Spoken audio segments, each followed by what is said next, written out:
C'est une petite communauté comme les autres. On a des paysages magnifiques et une rivière reconnue mondialement par les pêcheurs. Une petite ville tranquille où personne ne fermait sa porte à clé. Les enfants jouaient tout le temps dehors. Mais en octobre 1989, cette communauté paisible est paralysée par l'effroi. There is no trick-or-treating in Newcastle tonight because this Halloween is like no other. Un tueur en série force les résidents à se barricader. You can't go out at night by yourself. And I never used to be scared to be home by myself, and now I'm scared. Un rôdeur nocturne pénètre dans des résidences et tue brutalement 3 femmes de la région. Les gens ont besoin de protéger leur famille. La vente d'armes a explosé. Malgré une chasse à l'homme, le tueur échappe aux autorités depuis 6 mois. L'ambiance générale ne ressemblait à rien de ce que j'avais connu. Cet individu terrorisait la région de Miramichi en entier.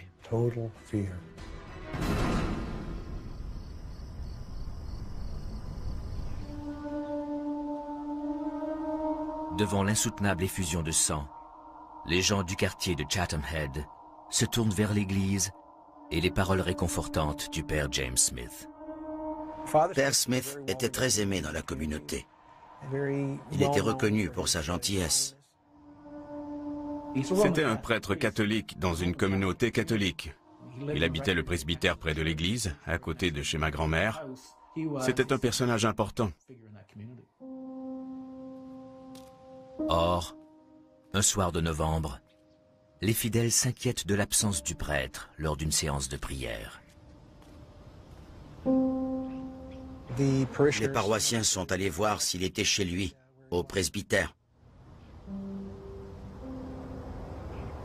Ils ont jeté un coup d'œil par la fenêtre pour voir ce qui se passait. Il était étendu sur le plancher. Il y avait des traces de bataille et de violence.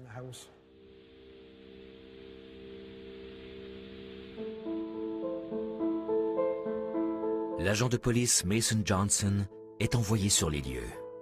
Dès son arrivée, il constate la sauvagerie de l'agression. Quand je suis arrivé, il était étendu au sol. On l'avait torturé. On lui avait tranché la gorge, lacéré la poitrine et fracassé la mâchoire. La scène était d'une violence inouïe. Le père Smith avait été sauvagement battu et il avait rendu l'âme.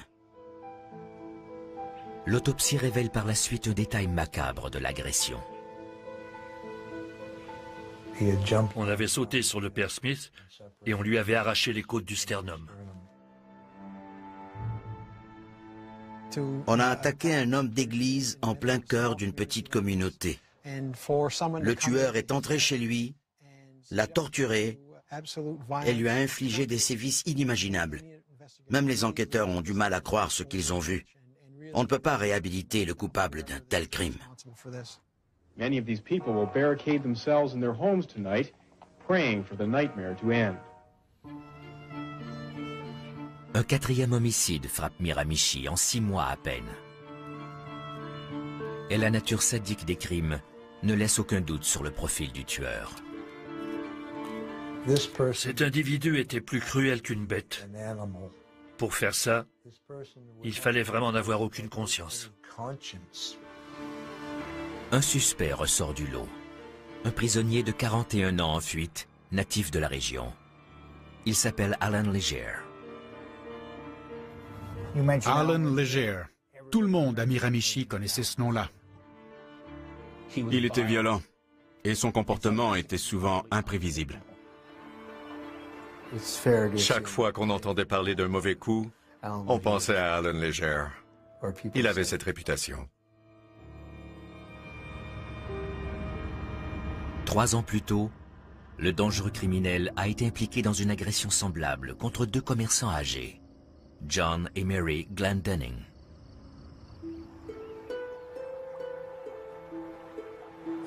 Les bandits sont entrés, ils les ont braqués, puis ils les ont battus. Ça ressemblait à un cambriolage qui avait mal tourné. Leger et ses deux complices passent quelques heures dans la maison du couple. La violence de l'agression laisse John Glendinning sans vie et son épouse horriblement blessée. Si vous aviez vu son regard, malgré les coups et blessures, je n'ai jamais vu de femme aussi courageuse. Elle a subi torture et agressions sexuelles. Elle était sur le point de mourir en arrivant à l'hôpital. 3 hommes sont impliqués dans le crime. Mais c'est Alan Leger, 38 ans, qui semble avoir entraîné ces 2 jeunes complices. Les 2 jeunes hommes n'avaient pas le passé violent de Leger. Ce n'est pas le genre de crime que commettent les jeunes de 18 ans, même pour l'argent. C'était trop grave pour qu'on ait affaire à des voyous sans envergure. Leger était l'instigateur, le déclencheur et sans doute le planificateur. Il était le maître d'œuvre. Alan Leger est condamné à la prison à vie. Derrière les barreaux, il semble enclin à collaborer. Durant son incarcération, il s'est révélé être un prisonnier modèle. Il ne faisait jamais d'histoire. Malgré son attitude posée, Alan Leger n'a pas l'intention de passer sa vie derrière les barreaux. Il a analysé les lieux, mais surtout, il a créé des liens avec les gardiens de la prison. Il préparait le terrain et il guettait l'occasion pour filer à l'anglaise. En mai 1989, Leger met son plan à exécution. Il a recueilli son urine et s'en est versé un peu dans une oreille qu'il avait coupée. Elle s'est infectée. Il était donc obligé de rencontrer un spécialiste. Et pour aller au rendez-vous, il fallait qu'il sorte de l'établissement. Les gardiens accompagnent le meurtrier à l'hôpital, à Moncton. Il avait pensé à tout. Il avait même caché une antenne de télévision dans une des cavités de son corps. Il avait une clé de fortune et il traînait un blouson afin de cacher ses menottes. Il a commencé à desserrer ses entraves aux pieds et ses menottes, mais ça ne se voyait pas de l'extérieur. Quand Leger arrive à l'hôpital, il trouve le moyen de s'éloigner temporairement de ses gardiens de prison. Il a demandé la salle de bain, il a trompé la vigilance des gardiens et les a convaincus de le laisser y aller seul. Dans la salle de bain, il a enlevé ses menottes en 10 secondes à peine. Lorsqu'il a les mains libres, Leger récupère son antenne de télé. Il est sorti des toilettes en agitant l'antenne au nez des gardiens, comme si c'était une arme. Ils n'avaient pas leurs armes, seulement des capsules lacrymogènes. Mais le temps qu'ils comprennent ce qui se passe, Leger était hors d'atteinte de leur jet. Il avait tout prévu. Leger détale rapidement. Il traverse le stationnement de l'hôpital à vive allure. La voiture qu'il décide de voler appartient à Peggy Olive. Ça s'est passé tellement vite. Il a ouvert la portière et m'a bousculé. Il a dit qu'il était condamné pour meurtre. Et il tenait un objet contre ma gorge. J'étais sûre que j'allais mourir. J'ai vu toute ma vie défiler. Malgré l'urgence, il ne semblait pas sous l'effet de l'adrénaline. Il était parfaitement calme. Une personne normale en serait incapable. Leger prend le volant. Et durant le trajet, Peggy découvre des aspects inédits de sa personnalité. Il était d'abord agressif, et l'instant suivant, il se montrait charmant. Il changeait tout le temps de personnalité. C'était un homme insaisissable. Contre toute attente, le trajet se termine sans une goutte de sang. Quand il m'a laissé partir, il a promis de ne pas abîmer ma voiture. Mais j'avais un pressentiment. Il avait une aura maléfique. Cet individu me terrifiait complètement. Et cette peur est gravée dans ma mémoire. Il la fait sortir, puis va abandonner le véhicule dans un quartier de Moncton qu'il connaît bien. La ville est en état d'alerte. Mais le fugitif disparaît dans la nature. La chasse à l'homme continue, et plusieurs policiers de Miramichi, dont Bob Bruce, sont convaincus qu'il ne reviendra jamais dans sa ville natale. Comme tout le monde le connaissait dans la région, il se doutait forcément qu'il se ferait arrêter sur le champ si quelqu'un le voyait traîner par ici.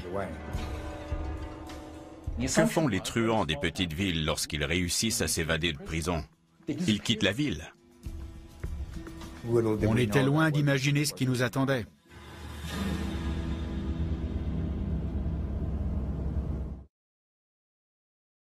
La rumeur court que le fugitif rôde dans les parages.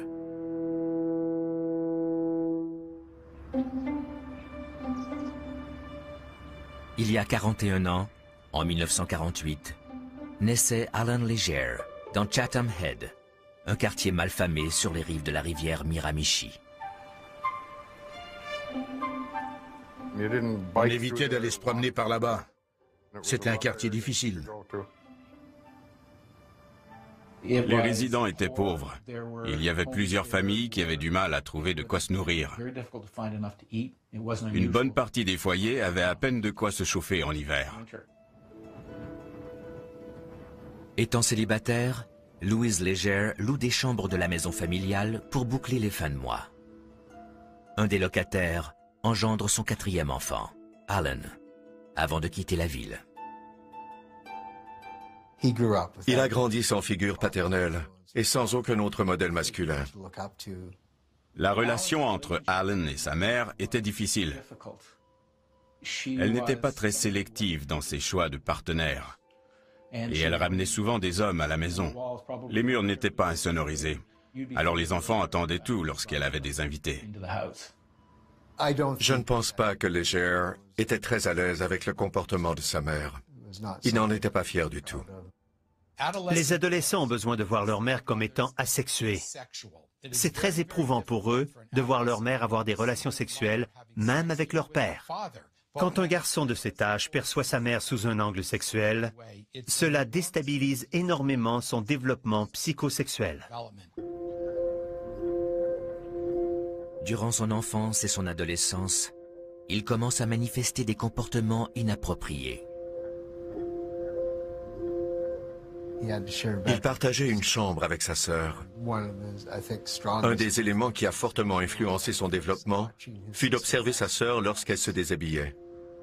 Il avait des pulsions sexuelles particulièrement précoces et il aimait regarder sa sœur.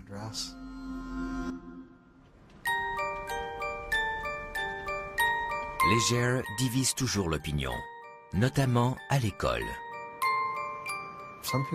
Il y a des gens qui l'aimaient et qui croyaient en son potentiel d'artiste.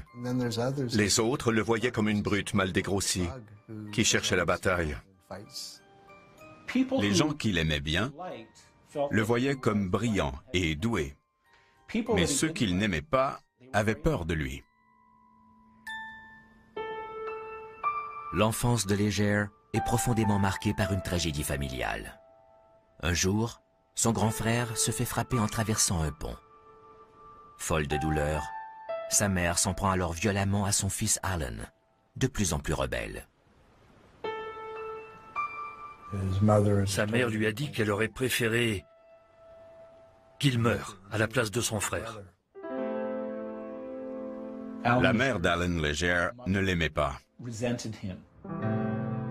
Sa famille n'est pas la seule à en avoir assez de son comportement.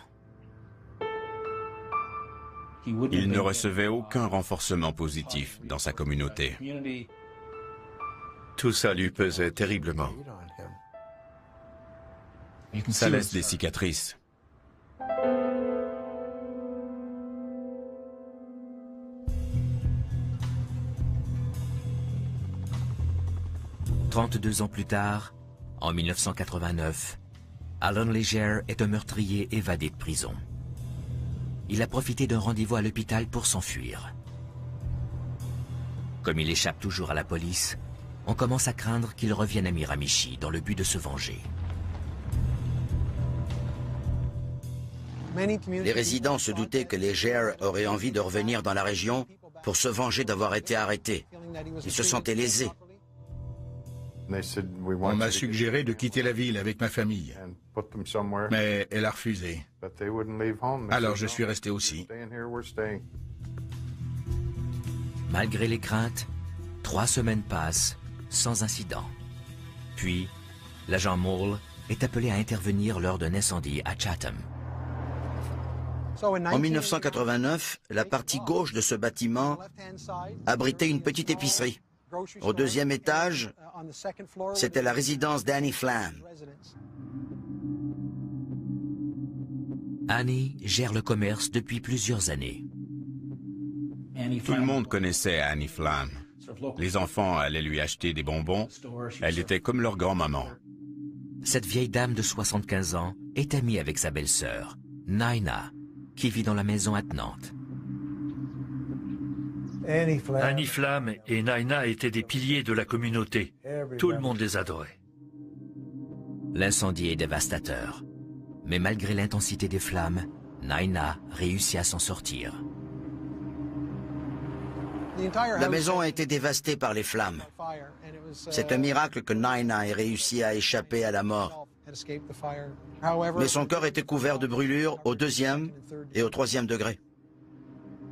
Malgré ses blessures, Naina parvient à dire à la police que l'incendie n'était pas accidentel. En discutant un peu avec Naina Flam, ils ont appris que les 2 femmes avaient été sauvagement agressées. Un homme masqué s'introduit et exige de l'argent. Il s'en prend ensuite longuement aux vieilles dames, avant de livrer la maison aux flammes. Il a attaché Naina Flam à son lit et l'a étranglée. Puis elle a fait la morte. Alors il a lâché prise. Ensuite, elle a réussi à se libérer les pieds. Son lit était déjà en flammes et la chambre aussi. Quand les enquêteurs voient le rez-de-chaussée en feu, ils craignent le pire pour Annie et Naina Flam. Son cadavre a été retrouvé dans son lit, sous les couvertures. Elle n'avait pas l'air de s'être installée là volontairement. Sa position n'était pas normale. Quelqu'un l'avait bordée. Elle avait été agressée brutalement avant l'incendie. L'autopsie a révélé qu'on l'avait battue. On lui avait cassé la mâchoire. La dame de 75 ans a été agressée sexuellement avant sa mort. Elle a vomi de douleur à cause des blessures avant de mourir. Et ce n'est pas la fumée qui l'a tuée, mais l'agression elle-même. On avait du mal à imaginer le motif du crime. À la limite, on pouvait concevoir un cambriolage. Mais à quoi bon toute cette cruauté?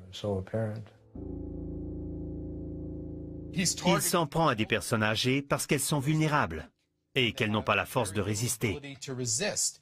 Cela démontre à quel point inconsciemment il se sent incompétent. Le profil des victimes âgées, comme les traces de cambriolage, rappelle étrangement le meurtre de M. Glendinning, commis par Alan Leger 3 ans plus tôt. On savait bien qu'il s'était évadé, mais on n'avait aucune preuve qu'il était revenu dans la région. Mais les choses changent lorsque la victime, Naina Flam, relate un détail bien particulier aux policiers. Son agresseur portait une chaîne autour de la taille. La chaîne à la taille indiquait que l'auteur du crime était un prisonnier. Leger est donc devenu notre suspect numéro 1. Mais personne ne l'a vu, ce qui complique l'enquête. La police cherche désespérément des pistes, ignorant que le bain de sang ne fait que commencer.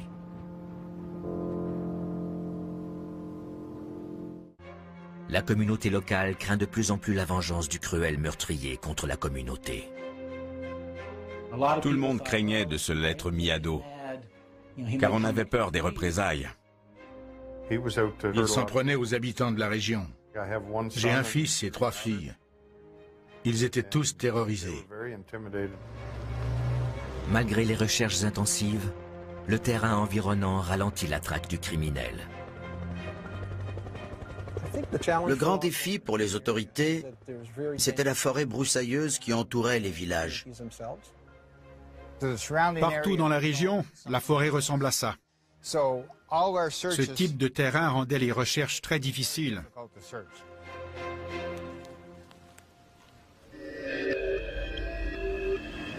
Personne n'a encore aperçu Leger, mais on soupçonne le meurtrier de rôder dans le quartier à la faveur de la nuit. Dans l'imaginaire collectif, Leger était une espèce de bonhomme 7 heures. Les gens surveillaient ce qu'il disait, car il pouvait toujours les espionner.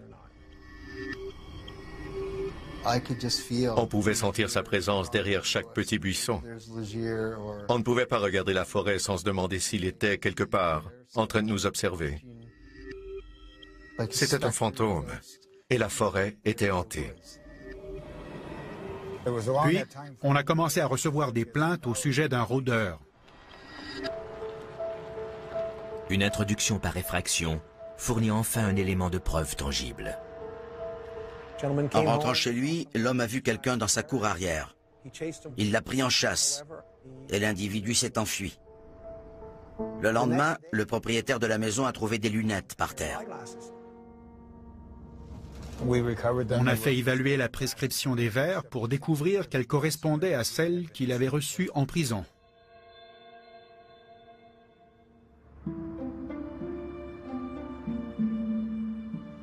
Reculons de 30 ans. Alan Leger est l'adolescent rebelle de la région de Miramichi. Malgré cette réputation, il a le sentiment que sa petite taille joue contre lui. Il était petit et mince. Et dans ce genre de quartier, si on fait le moindre pas de travers et si on se fait remarquer, on risque de se faire tabasser. La seule façon d'éviter ça, c'était de devenir costaud et d'en imposer. La musculation est donc devenue la plus grande passion d'Alan Leger. Il allait au gym presque tous les jours. Il avait le haut du corps très musclé. Et il adorait bien se balader en t-shirt, en camisole ou même torse nu. Il avait une démarche tape à l'œil. Il bombait toujours le torse et faisait le coq. Il voulait qu'on le remarque. Il avait besoin de prouver aux autres qu'il était puissant. Mais il voulait aussi se convaincre lui-même qu'il n'était pas cet être faible, inadéquat et misérable qu'il savait être au fond de lui-même. À cette même époque, Leger s'amuse à commettre de petits délits. Il était fier de réussir à s'introduire dans les maisons ou dans les roulottes, en présence des habitants, pour y voler tout ce qu'il voulait. Certaines personnes racontent qu'il se tenait près du lit à leur réveil. Et il les regardait. Et ceux qui ne se réveillent pas découvrent plus tard qu'Alan Leger leur a rendu visite. Il laissait toujours un indice pour signaler sa visite au maître de la maison. Il pouvait sortir parfois des vêtements pour en couvrir le corps des dormeurs. Il a déjà découpé les sous-vêtements d'une femme. Il était très fier de ce genre de coup. Il aimait avoir du contrôle et du pouvoir, car il n'avait rien d'autre, et surtout pas le confort douillet qu'il enviait aux bourgeois.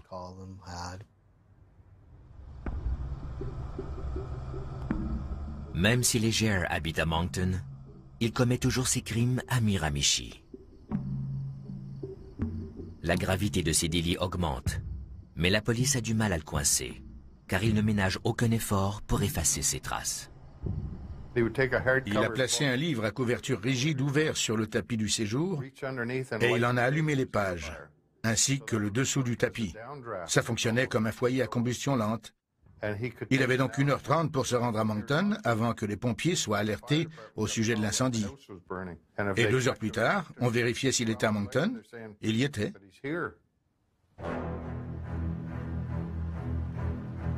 7 ans plus tard, Alan Leger est un meurtrier en fuite. Personne ne l'a encore vu.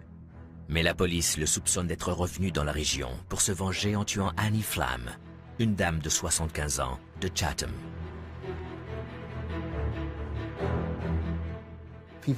Les gens étaient muets au sujet d'Alan Leger. Ils craignaient les représailles s'ils me racontaient ce qu'ils savaient. Ils ne voulaient surtout pas que leur nom apparaisse dans le journal. Parfois, on apercevait un rôdeur 2 soirs de suite, puis il ne se passait plus rien pendant 2 semaines. C'était comme un jeu pour lui. Mais il était un virtuose de la fuite. Depuis 6 mois à Miramichi, on n'observe que des délits mineurs. Mais tout va changer la nuit du 13 octobre 1989, dans la communauté de Newcastle.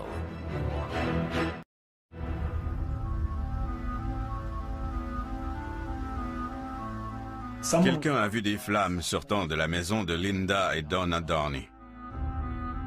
Linda, 41 ans, et Donna, 45 ans, étaient très aimées dans la petite communauté. Les Downey étaient 2 sœurs célibataires qui vivaient dans l'ancienne ville de Newcastle. Après avoir enquêté sur l'horrible agression et l'incendie criminel de la maison d'Annie Flam, l'agent Mole fait de son mieux pour appréhender la scène de façon objective. On a appris qu'il y avait un incendie et que des gens avaient perdu la vie. On ne voulait pas en conclure trop vite que cet événement était lié à celui de Chatham.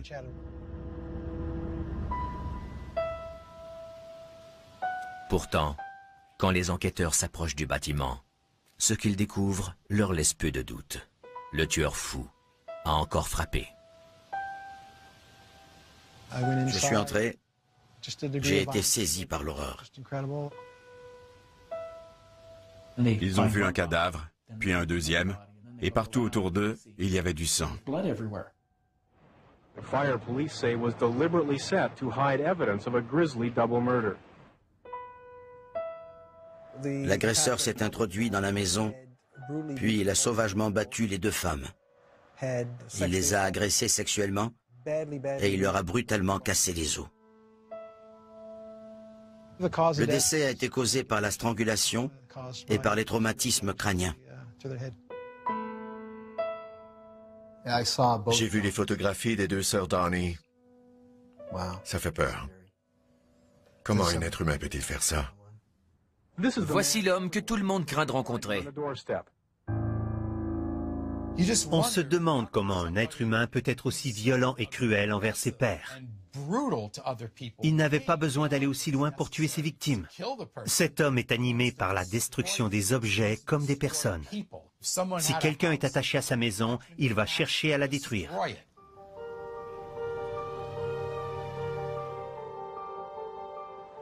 Une analyse d'ADN a confirmé la présence d'Alan Leger sur les 2 scènes de crime. Leger n'a aucun lien particulier avec les victimes. Tous les résidents de Miramichi sont des cibles potentielles. C'est à ce moment précis que la population a cédé à la panique. Alan Leger is to be considered one of the most dangerous and wanted criminals in Canada. Tout le monde sait qu'Alan Leger rôde la nuit dans les parages. Les gens craignaient les rôdeurs. La lumière produite par les bons vieux lampadaires de rue ne leur suffisait plus. Alors ils se sont mis à installer des lampes tout autour de leur propriété, afin qu'elles soient bien éclairées de partout durant la nuit. On appelait ces éclairages les lampes anti-légères. J'avais bloqué ma fenêtre, il aurait fallu la casser pour entrer chez moi. Mais parfois, des policiers se pointaient sur ma pelouse avec leurs chiens. Ils avaient senti une piste menant à ma porte arrière. On organise des chasses à l'homme durant la nuit. Mais sa connaissance parfaite du terrain lui donne un avantage considérable. Ce terrain boisé était un de ses terrains de jeu. Il le connaissait par cœur, car il avait grandi près d'ici. Lorsqu'on escaladait une clôture de ce genre, lui, il savait où était le trou, et il nous échappait. Un jour, l'agent Bruce passe à 2 doigts de capturer le fugitif. Mais il découvre que celui-ci est armé. C'était l'une des nuits les plus noires de ma carrière. On n'y voyait absolument rien et on marchait le long du chemin de fer. On se trouvait probablement assez près de lui, car on a entendu le bruit d'un coup de feu. On a même vu des flammes sortir du canon. On a donc été obligé de se jeter dans le fossé le plus vite possible pour éviter les coups de feu. Au premier coup de feu, on s'est couché, puis on s'est remis à courir. À la deuxième balle, on ne s'est pas relevé car on ne voyait rien du tout. On ne savait pas où tirer. On pourchassait un fantôme. Lui, il arrivait très bien à nous voir, mais pas nous. Lorsque le tueur disparaît dans la nuit, on comprend qu'il est le maître du jeu. On imaginait bien Alan Leger en train de se frotter les mains, très fier de son coup, car on était ses marionnettes. Les recherches continuent. Et ceux qui ont connu Leger durant plusieurs années de sa vie adulte se souviennent de certains côtés insoupçonnés de sa personnalité. Il avait un don particulier pour hypnotiser les gens. J'ai parlé à des gens qui l'ont connu au fil des ans. Plusieurs personnes m'ont dit qu'il était doux comme un agneau. Il donnait un coup de main pour la vaisselle. C'était l'homme le plus gentil du monde. C'était un homme dangereux, mais il était fascinant. Il s'est marié et a eu des enfants. Apparemment, il avait réussi à intégrer la classe moyenne, mais il n'a pas réussi à y rester. Il rêvait d'être perçu comme quelqu'un de fort, de puissant, de compétent. D'ailleurs, il cherchait avant tout à s'en convaincre lui-même. Mais son sentiment d'infériorité était plus fort que tout. Alors, il essayait désespérément de compenser.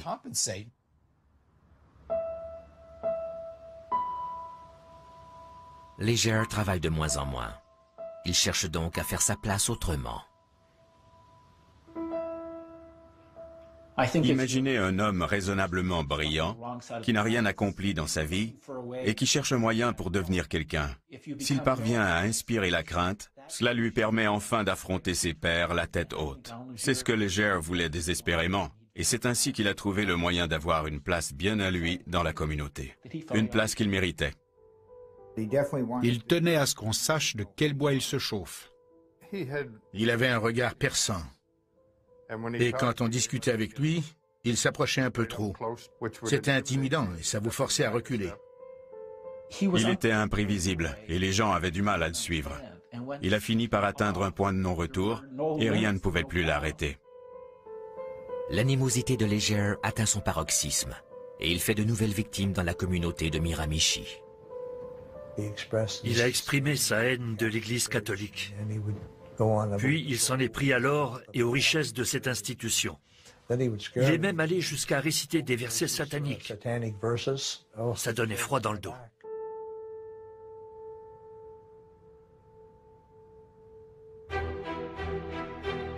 Trois ans plus tard, en décembre 1989, le père James Smith devient la 4e victime à succomber à un tueur sadique. Leger est déjà associé à 3 meurtres et la police le suspecte d'avoir commis ce nouveau crime. Quand on a su qu'on avait tué le prêtre, on n'avait aucun doute sur le fait que Leger était l'assassin. C'était le crime idéal pour punir la communauté, pour une raison ou une autre. Après le meurtre du père Smith, on a compris qu'il nous avait pris en chasse, que nous étions ses proies. Une fois de plus, Alan Leger disparaît dans la nature. Échappant aux autorités depuis 6 mois, le tueur fuit les lieux où il a tué le père Smith. On l'aurait aperçu dans un train filant vers le Québec, ayant échappé à la police. La police l'avait trouvé. Elle savait qu'elle devait vérifier s'il avait un aigle tatoué sur l'une de ses épaules. Un agent lui a demandé de remonter sa manche, puis il s'est exécuté avec ce calme surnaturel dont il était capable en toute situation. Pas d'aigle. C'était le mauvais bras. Ayant encore déjoué la police, le fugitif rêve de liberté. Il s'est rendu à Montréal. Là-bas, il a réussi à vendre des bijoux qu'il avait volés aux sœurs Downey. Maintenant qu'il avait de l'argent, il pouvait disparaître n'importe où. Malgré le risque, Leger accomplit une volte-face incroyable. Dans sa situation, n'importe qui se serait enfui au bout du monde pour refaire sa vie. Qui d'autre aurait bien pu avoir l'idée de retourner à Miramichi? Mais Alan Leger n'est pas comme tout le monde. Il a détourné un camion vers l'est, en direction de Miramichi. Et tout le monde en a été averti. On a organisé des barrages avec la gendarmerie royale et on a réussi à l'attraper. Coincé par la police fédérale, Leger tient encore en otage le chauffeur du camion. On s'est demandé s'il risquerait sa peau. Moi, je me doutais qu'il était lâche et qu'il se rendrait. Alan Leger est sorti du camion et s'est rendu. Il s'est livré. Il a collaboré le plus docilement du monde. Leger se montrait violent pour impressionner la galerie, mais seulement quand il pouvait gagner. Par exemple, en s'en prenant à une vieille dame ou à une personne vulnérable d'une façon ou d'une autre. Il était violent avec ces gens-là, mais avec les agents, il a abandonné sans aucune résistance. La nouvelle de son arrestation est une bouffée d'air frais pour la communauté. Le rêve devenait réalité. Il était enfin arrêté. Ça a été un grand moment de jubilation. À un certain moment de la journée, on a entendu sonner les cloches de l'église. Non pas parce qu'il était midi, mais parce qu'on avait arrêté Alan Leger. Quel soulagement! De toute ma vie, je n'ai jamais écrit de nouvelles aussi heureuses. 2 ans plus tard, Alan Leger est jugé coupable de 4 homicides au premier degré. Le témoignage livré par la survivante Nina Flam a été déterminant dans le procès. En écoutant son témoignage, on pouvait se faire une idée des épreuves qu'elle avait traversées. Pas seulement la nuit de l'agression, mais à chaque instant depuis, et sans doute jusqu'à sa mort. La vie a finalement repris son cours pour les riverains de Miramichi. Mais plusieurs se demandent secrètement pourquoi on a déclaré cette guerre impitoyable à leur petite communauté. Monsieur Leger croyait que la terre entière était contre lui. Les avocats, la police et même ses concitoyens. Ça faisait partie de lui. Enfant, il était déjà défavorisé. Il voyait tout ce que les autres avaient. Et en se vengeant de toute la communauté, il a cru pouvoir corriger l'injustice.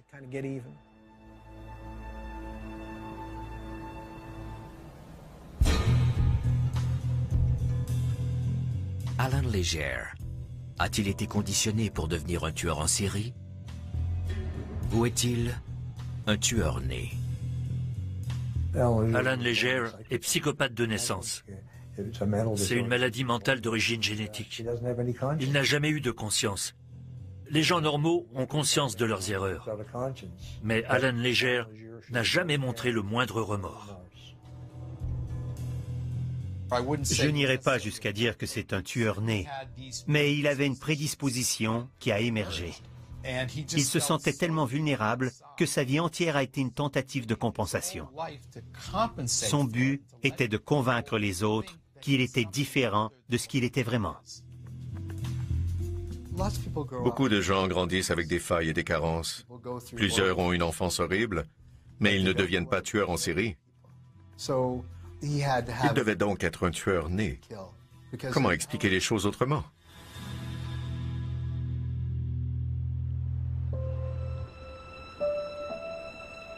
Quelques décennies plus tard, le règne sanguinaire d'Alan Leger est enfin chose du passé.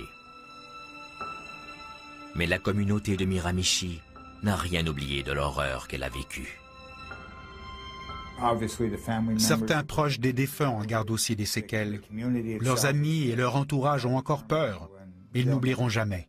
Mais notre communauté va survivre et on va s'en sortir plus fort. Alan Leger fait les nouvelles chaque fois qu'on entend parler de lui. Il fait encore peur. Et pour une raison évidente. Même après tout ce temps, tout le monde sait qu'il recommencerait s'il en avait la chance. Et ceux qui l'ont bien connu sont convaincus que le meurtrier n'a maintenant qu'une seule chose en tête. Un jour, il m'a appelé du pénitencier. Il voulait qu'on lui apporte sa télévision. J'ai demandé aux agents s'il l'avait inspecté de fond en comble. Il l'avait fait, mais je leur ai demandé de recommencer, car s'ils voulaient sa télé, il y avait une raison. Ils ont ouvert l'appareil pour découvrir des clés de menottes. Il commençait à planifier sa prochaine évasion. Il mijote son plan en ce moment même. Je parie qu'il ne passe pas une seconde de sa vie sans réfléchir à un moyen de s'évader pour se venger.